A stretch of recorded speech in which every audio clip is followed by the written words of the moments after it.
Now we're going to install the ventilated front vents. So there's two parts. There's the outer part that goes into here, and there's the inner part that goes on the inside.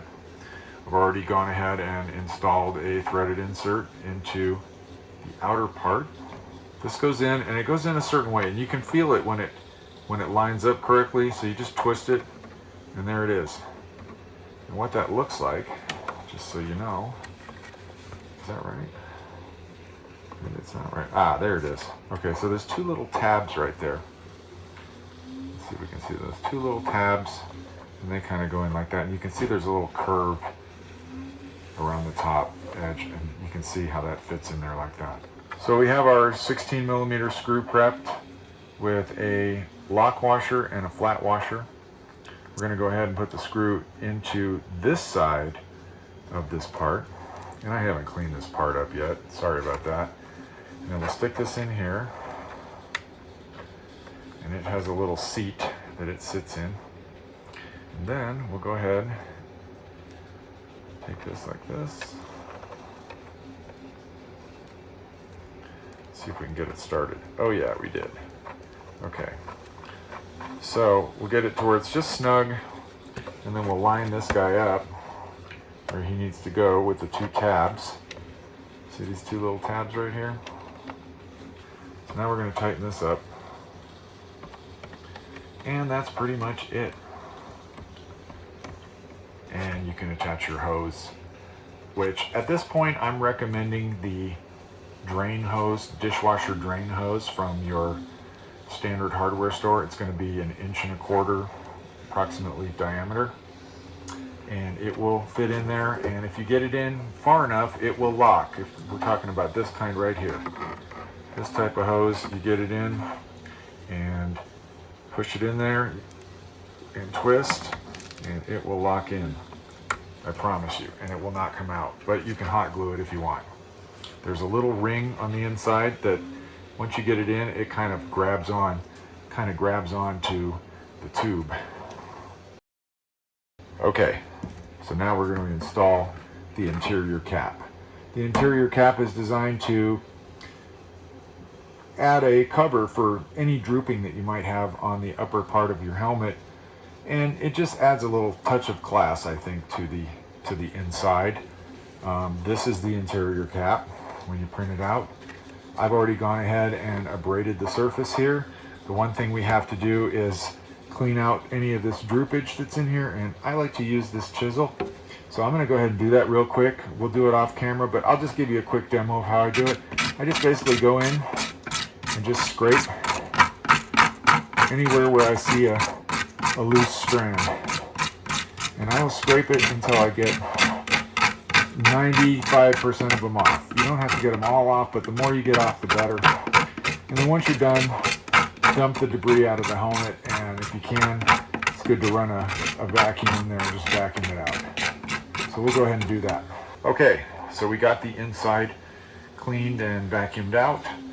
We've already gone and abraded the back surface of this, and I also wiped it down with alcohol just to make sure there was no grease or skin oils or anything like that. First thing we want to do is position the helmet for drying. And one of the things that I like to have handy is I've got this 10-pound kettlebell, and it really works good for this application. Then I take a clamp and I kind of put it right here so that the helmet can kind of stay in one spot. And I also use a can of chili, but you can also use a can of soup. This is Wolf brand chili, really good. So are we going to use super glue to glue this in? Are we going to use epoxy? No. What we're going to use is what's called construction adhesive. And I use Gorilla Glue because not all construction adhesives are the same. This one will glue plastic.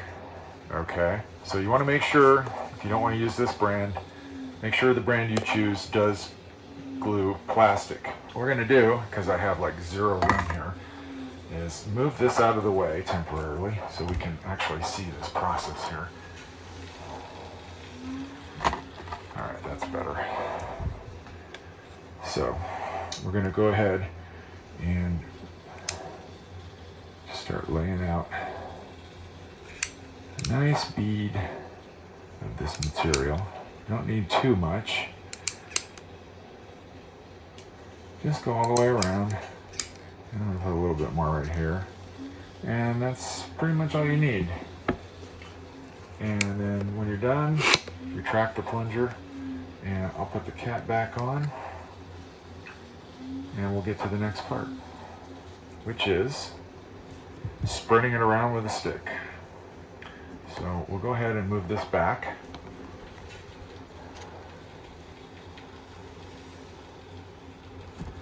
And we have a stick right here, ready to go.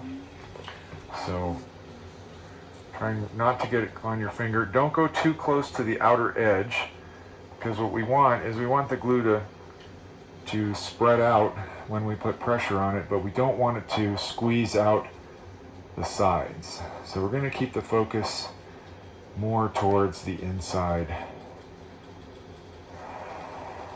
And you get a lot of work time with this stuff. I usually do this before I go to sleep at night, and I let it set all night long, but it will be in a fixed position. It'll be in about 90 minutes.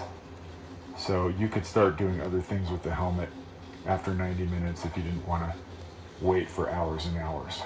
So now we spread this around, and we're going to set this aside.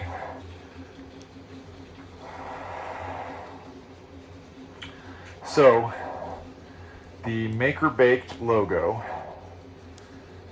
goes and points towards the front of the helmet. So we're going to lay it in very carefully. Yeah, we want to try not to get any on the outside, because it is white, and it's gonna be visible in there. You can clean it up. If you get some in there, you can clean it up with alcohol or even acetone. Alcohol works pretty good though. So I just push it in there like that, making sure it's, there's actually a little inset in the top of the helmet that this thing is designed to sit in. So you can kind of see when you've got it in, and you've got, like I said, you've got lots and lots of work time with this. So you've got plenty of time to get it exactly where you want it. Push it down.